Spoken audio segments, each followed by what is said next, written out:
Hello, and we'd like to welcome you to a workplace skills presentation on resume writing. Your presenter today will be Kisha Gautier, who is the lead career counselor for Workforce Solutions of the Golden Crescent.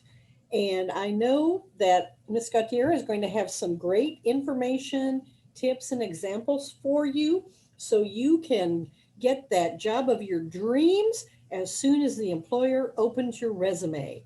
I will turn it over to you, Ms. Gautier. Thank you, Kathy, and welcome everyone. So, as Kathy had stated, we are going to discuss the resume writing.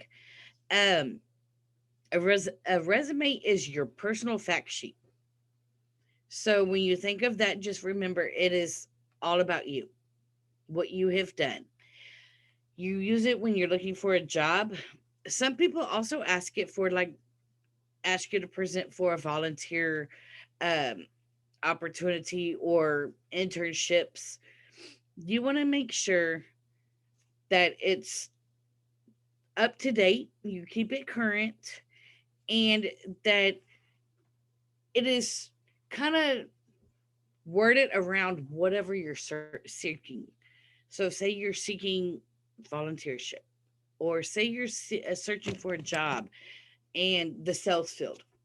You want to make sure that your resume is pointed and geared that way. You can never have too many resumes. We tell our clients that all the time. Um, I'm going to go ahead and share my screen here. And it's a resume. Oh, let me move that over a little bit. Resume presentation, just giving you ideas and putting some areas of knowledge in that a lot of people don't even know. We have so many different types of resumes, but you want to make it personal. You want to make your resume is not going to be identical to somebody else's. It's your own personal resume. So, with that being said,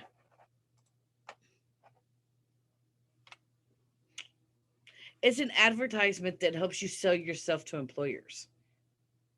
And when we say sell yourself to employers is basically you're selling your skills. Again, it runs hand in hand with the marketing. You want to sell yourself, so your resume is going to market for you. So, it's not just a document. It has an outline of your personality, your skills, your background, your education, and organizational skills. So you think when you are thinking about all the stuff that goes on there, okay, well, what have you done? What can I put on a resume? I'm still in school. I've never worked. I've never done anything. But you actually have. So it again makes the first impression of you. If I get your resume and I'm sitting here and I'm, he's boring, trash, or oh, he doesn't have any kind of skills that I'm looking for, trash. And we're going to talk a little bit further on about the applicant tracking system, which is what is widely used now through companies. And what it does is it looks at your resume, and if it doesn't match what the employers are looking for, it basically just shoots it out a whole nother route. And instead of it going to the employer like used to, we can hand in, I'm a little on the upper age there, so we can hand in the paper applications or the paper resumes, and like you could actually see the employer face to face. Now, a lot of it, due to the pandemic as well as technology moving up, a lot of people are using online applications. So they never even really see you. So what you turn in is what they're going to learn about you. So you want to focus on what is the most important, what is going to reach out to these employers and say, okay, this is my candidate. This is who I want. I don't want to look at no more. So highlight your education and experiences. Tell the employer where you're headed, what you're great at, your accomplishments, your passion, what you're about. What do you want? That's what you're going to tell them. When you create that resume, you point out, okay, this is what I'm doing to get to my future me. This is what I need to get here. And it's, you don't want to say, okay, well, yeah, I didn't do anything when I was in high school. I didn't work. Nah, I barely went to school. Or, well, I didn't feel like doing the homework or the classwork. I slept in class and, well, I failed. My GPA wasn't very good because I don't care. If you get a resume like that, or you send one like that, you were in trouble because of the fact that it's the first impression that counts. On anything that you do, it is always the first impression. If you don't make a good first impression, they always say you're going to spend the rest of your time trying to make that impression. But once you've ruined the first impression, you're done for most of these employers. And then if you have that good impression and they're like, yes, life update, you got the job. So the bad first impressions. So this here is going to be, you see all the people on the side of the road, on the corners and stuff that have the signs up, will work for food. Well, if you don't present yourself and you have that I don't care attitude, you may end up there. We don't want that. We don't want that at all. You want to go in, send your resume in, do your interview. You don't want to come back with thumbs down. You want them all to be thumbs up, like, that she really wants to try. She doesn't have skills, but she wants to try. So I'm going to talk about several different things as far as the resumes go. There's so many different kinds out there. You have the chronological, which is the resume that so many people use because it's kind of just formatted however, and you just put your information in. But you guys would probably need more of, it's going to be like a functional resume, I guess you can say, if you want to be able to focus on your skills and experience. Because the reason why I say that is chronological is focused on work history. Now, if you've worked, say, for a company all throughout high school, that's fine. But if you haven't and you've never worked, then it's a little bit different to say, hey, where are we going to get started? How are we going to do this? So I'm going to go. Oh, let me pull this one up real fast. I'm switching slideshows. Sorry, guys. Give me 1 second. And we're going to run off of the CTE, the Texas Education Agency slideshow now, just so I can give you like an example of different things. Because resume, it's one of my, I used to think, oh, okay, yeah, Yeah, it's a resume. Okay, whatever. But I have learned that your resume is everything. So we're going to skip through some of these because. So here it is. It's a brief summary of your personal, educational, and professional qualifications.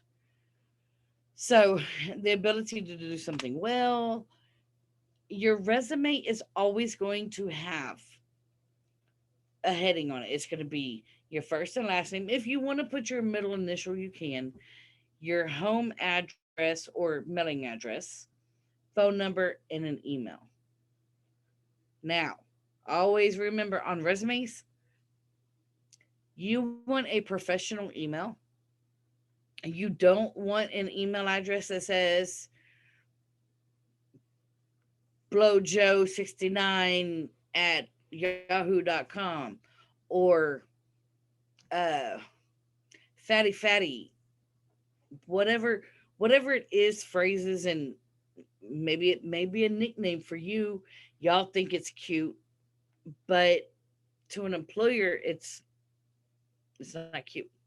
So I say if you don't have a regular email address that you use, this professional email addresses are free.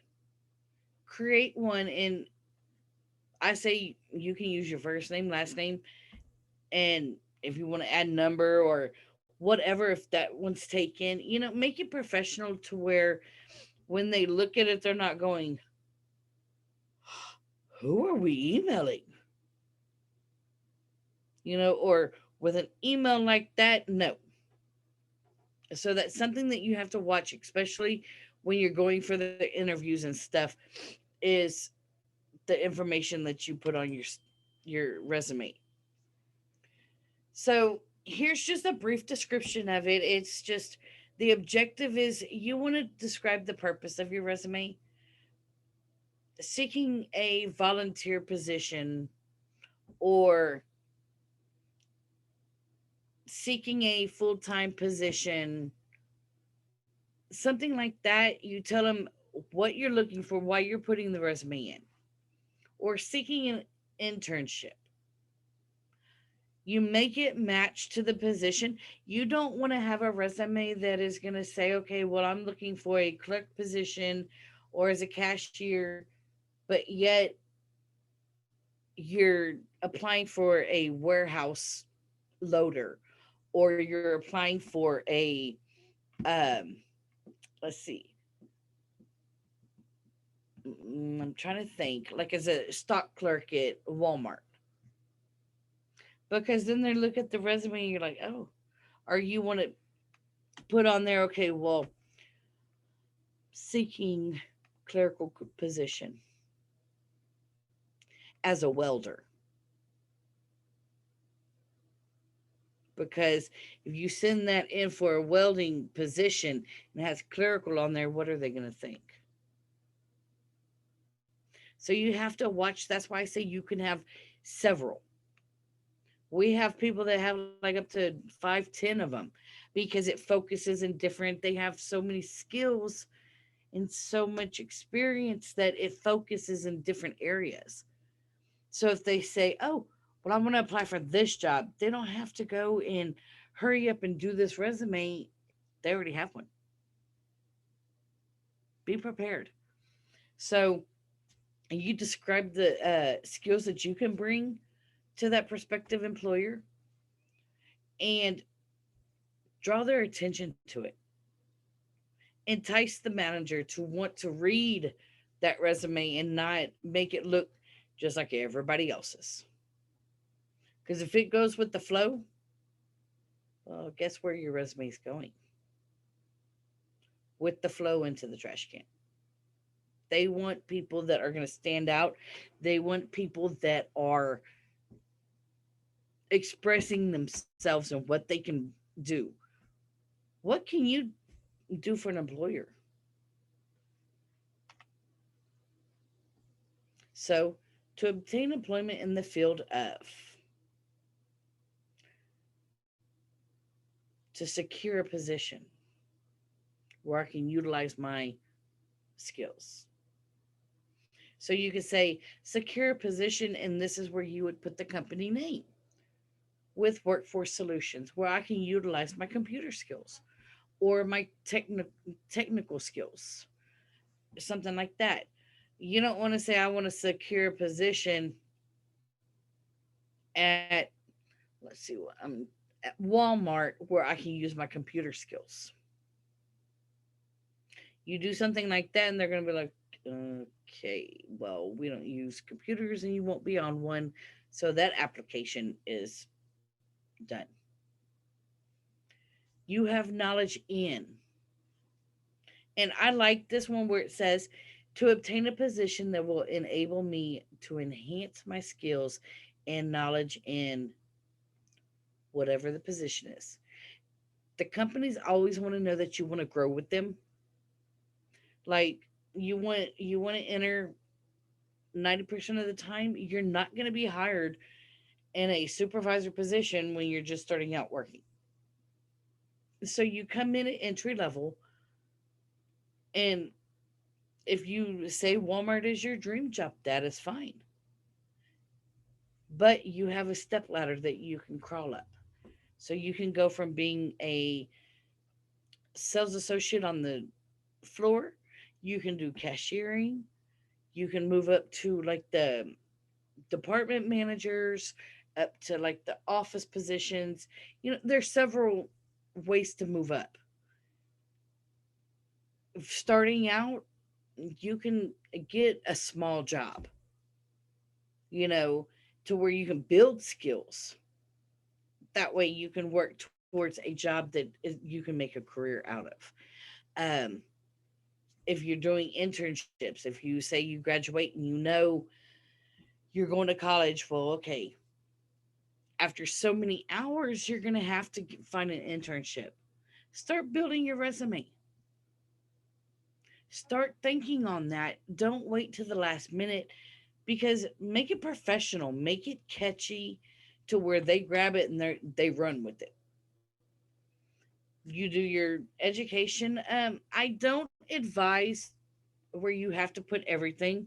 Um, the date throws me off because, as I said, I am a bit of the older generation, so I don't like to put the date that I graduated, because that tells them, okay, well, ooh. So you can do the school you have attended, and even the like for your colleges, and like your graduation, high school diploma, or the associate's degrees, or different things like that. Um, if you want to put that all the information, that's fine too. It just adds a little bit more space, like taking space on the resume. And a lot of people that have never worked, you can use that. So I want to go to this one. So if you've never had a job, never, never, never, or you had one for like 2 days, what you can do is on the functional resume that we were speaking on, focus on what you have done or what you can do. A lot of people don't realize that if you're babysitting, if you're taking care of like your grandparents' yard or your mom and dad's yard, um, it might be the neighbor's yard. You can do like lawn service, babysitting, childcare. You can do, like, say you go and you help your friend, or you help mom and you're actually like doing the work and cleaning. You can do housekeeping or different things like that that nobody ever realizes you can put on there. Have you volunteered? Have you helped anywheres? Were you involved in clubs? Were you Did you help organize? Were you doing leadership stuff? All of that, if you've never had a job, can be included on your resume. That's skills that you've learned over time. That is qualifications that you have. Okay, you were babysitting your brother and sister, but still that is childcare services. So if you want to go to a daycare and work, there you go. You might not have buku's amount of experience, but you have something to show, hey, you did this for a little bit. This is what you did. So just you remember that when you're doing it, it doesn't necessarily mean, oh, well, I can't create a resume because I've never worked a day in my life. You have skills you can put on there whether you've worked at a company or not. You just have to think outside the box. So when I say that, then here it goes. Your activities, you can list a section and say, okay, well, I was in 4 H for 3 years. I did FFA all 4 years of high school. I was in the wildlife club. I was, different things. I attended band camp. I was in football. It's so much to it that you can add to where you're not putting anything. You can list that stuff and it's, oh, well, whoa, they were very active. And it makes a resume look good. Your special recognitions. Did you receive awards for what? Now they have like the mechanic classes and well, shop classes in high school. Okay, were you recognized for anything? Did y'all compete? Did y'all go to state, say, in small engine repairs, welding, any of that? So that stuff to keep on your mind, you can put those special recognitions on your resume. And that also not only looks good, but it also shows them, oh, he's been welding for a while. Or she did small engine repair. It shows them, okay, well, they were participating in school, so we have all this. Now, service learning they consider would be like if you're helping like with the food drive at the school. You can even do like when the school has the blood drives, if you assist in setting that up and participating in, say you're going to get students out of class and you have a sign up list and you're going around collecting names, that's service related. You're learning to track, you're learning organizational, you're learning details. uh Church festivals, I know like in my local area we have a every Wednesday they have what they call team kits, and it's at the local church and it's anywhere from first grade up through high school.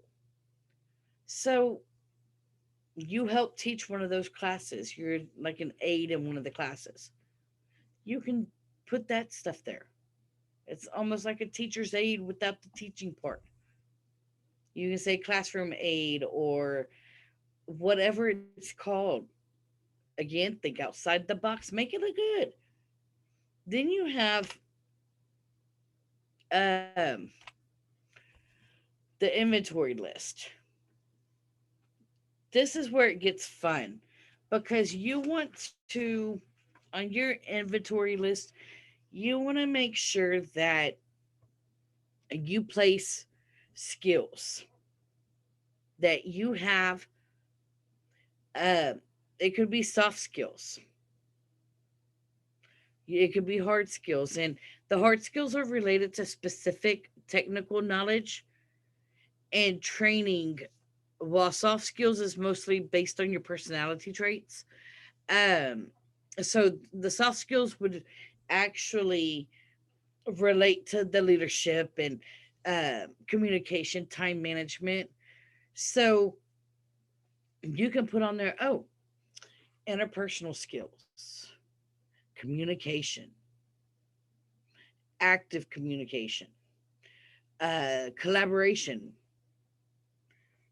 problem solving, leadership. You can also go, if you want to think outside the box a little bit more and not do like regular the original terms that most everybody puts on their applications or their resumes.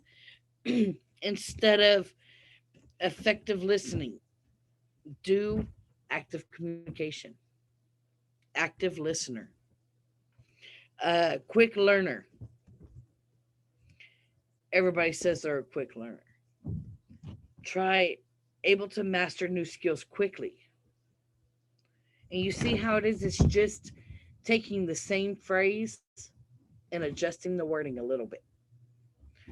You have like your hard skills, gathering software requirements, forklift operations, marketing skills, phlebotomy, shelf stocking, IT skills. It's that's going to be your hard skills is going to be based on specific trainings related to like technology and like the more high tech. Um, you want to be able to tell them, okay, say we're doing a resume for a welder. What do you want to put on that resume? When you're doing skills, you want to look at a job posting and say, okay, well, when you're a welder, they look for this. Oh, I have this skill. I know how to do that. Oh, you can put it. You don't have to have be an expert in it.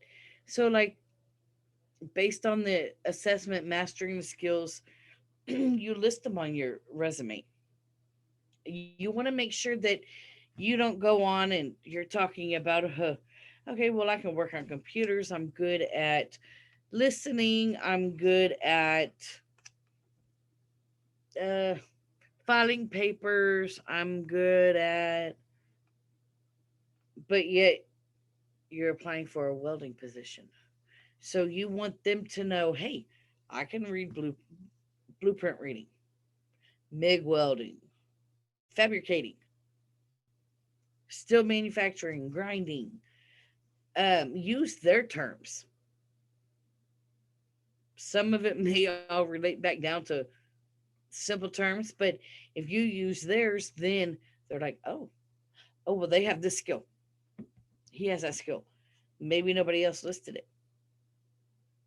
So that's something to think about when you're doing that. Um, you want to emphasize more on whatever you're searching for. And that's again where the different resumes come in. So here I have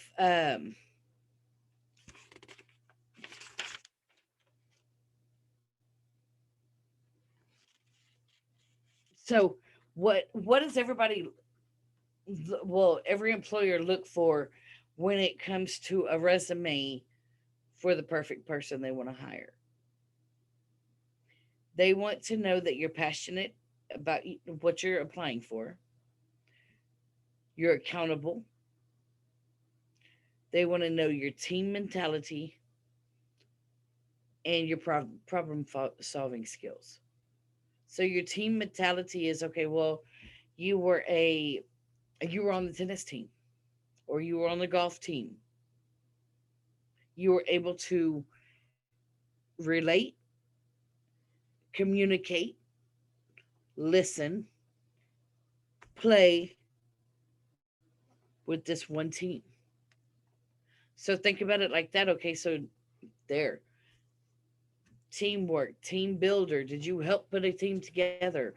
Um, it all that matters when it comes to a resume because the employer is not going to be sitting there face to face with you right away. So they're like, oh, well, this person organized a team and they were the lead. They were the one that took control. They were the one that you needed to say, hey, this is what's wrong and I need your help. So then you can, you know, social. That's another one that you can use because you can put ethical because you have to be ethical. Um, then, do you speak more than one language? If you do, and on here it's only listed for English and Spanish, but I know a lot of people are speaking other languages nowadays, so that's something to put on there. And express, like, okay, don't say I can speak Spanish fluently, and you can say hola, and that's it. Because a lot of companies like to hire bilingual because of the fact that there's so many, it's a diverse community out here, and they need them to be able to speak. That way, if they have a client that comes in speaking Spanish, okay, well, hey, come here, can you translate? Um, like it has on here, Spanish conversational. So if you can have a conversation, but like you're not all that fluent, put it like that. Or uh, Spanish, poquito, just a little bit. It's whatever you have. If you don't put it on there, they won't know. Like they always tell us here at work, if it's not in the note, like with you guys, if it's not on the resume, they don't know. They have no clue. They want references a lot of times. Always make sure you ask somebody before you put them as a reference, because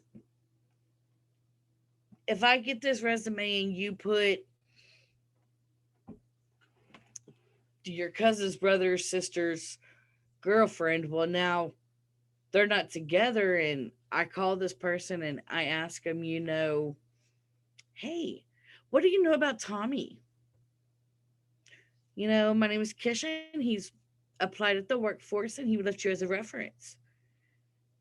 And they go to saying something ugly or like just dogging you, then automatically the employer's gonna be like, what? Oh no.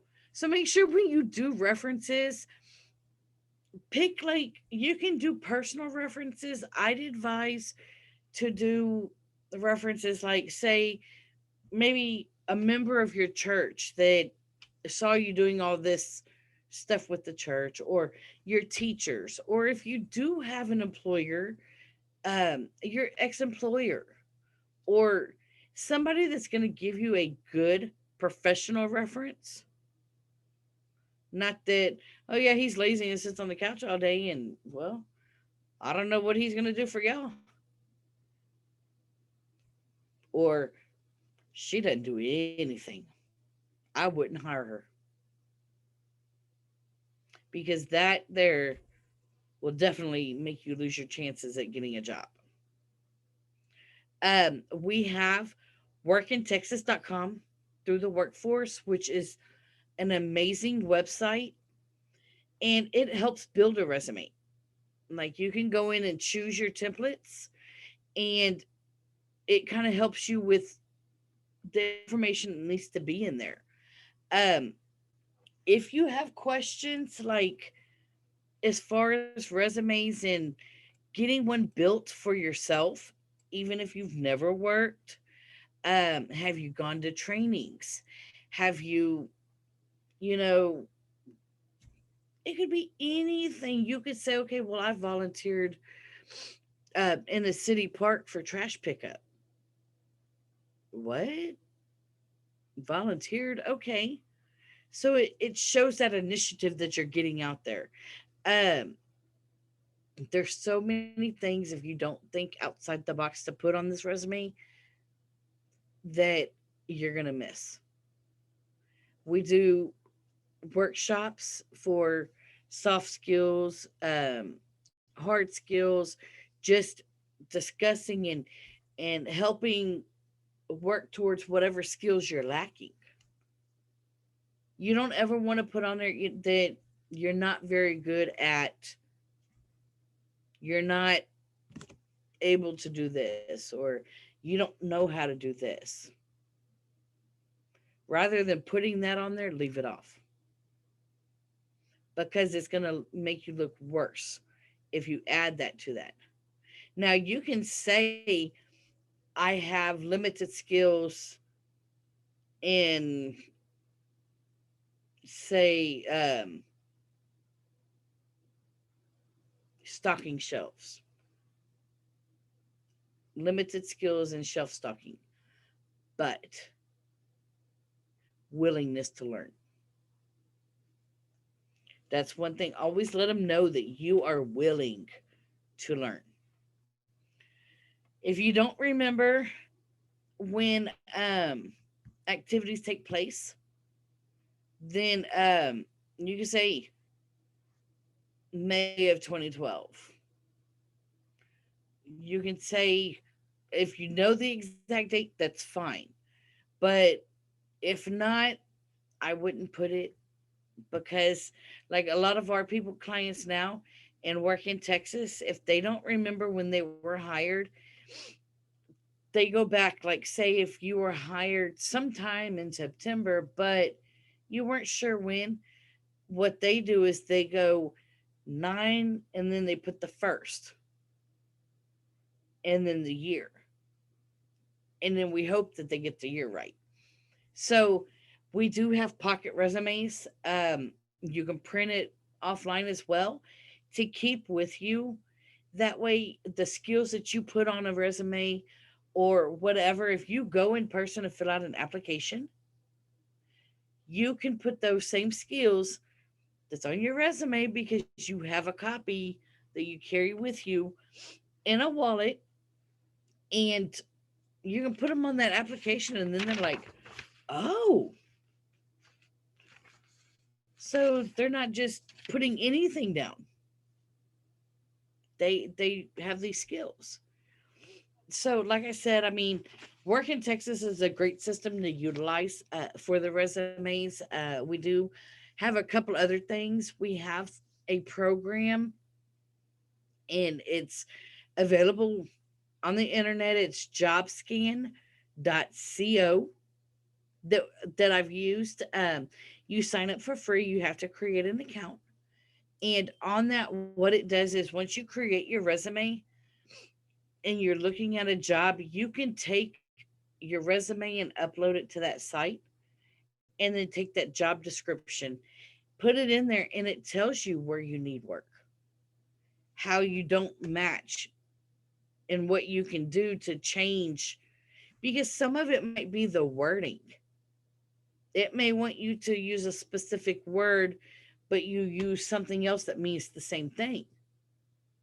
And some of the applicant tracking systems actually, when they run your resume through, if it doesn't have that wording in there, it's kicked out. So that's one thing. Do jobscan.co.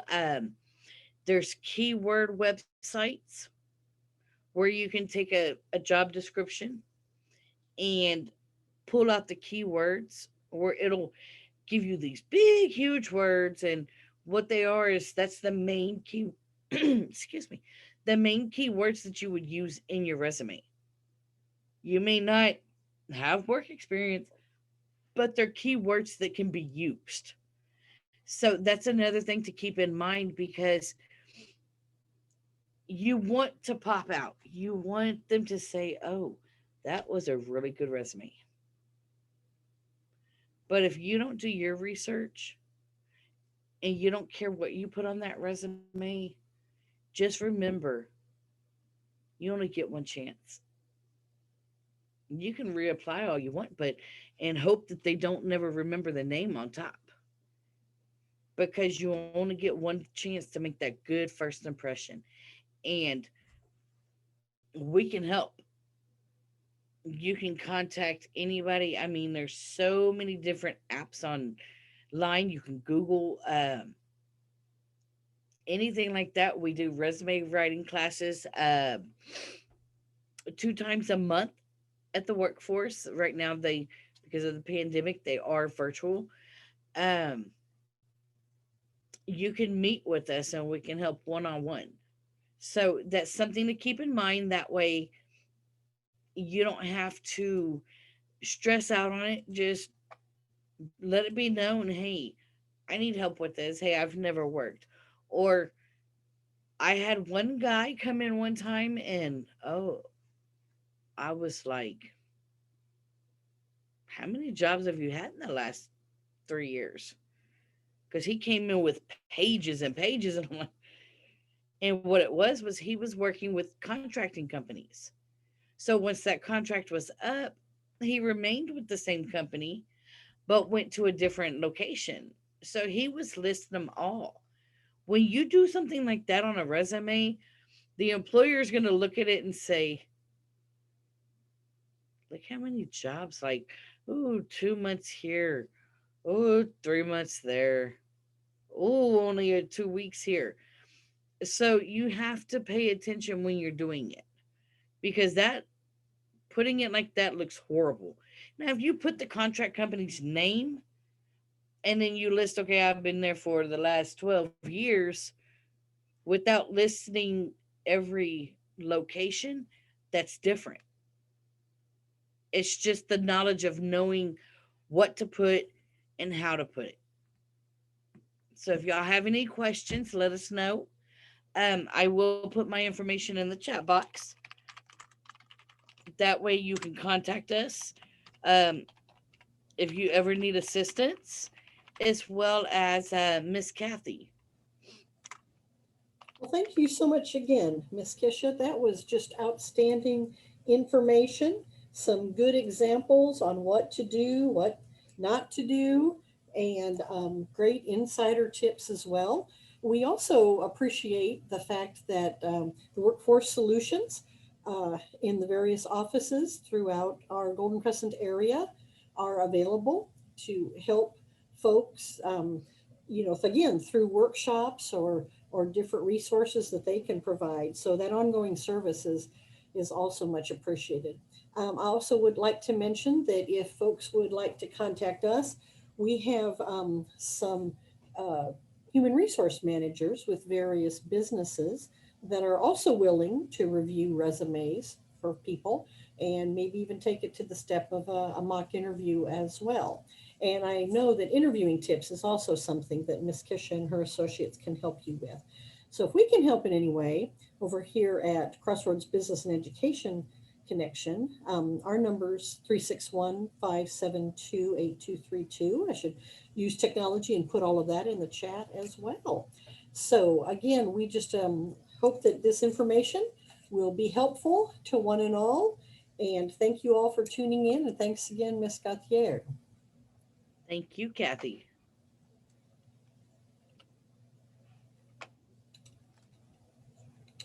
And type in our information real quick since I didn't think to do that before. And then we'll.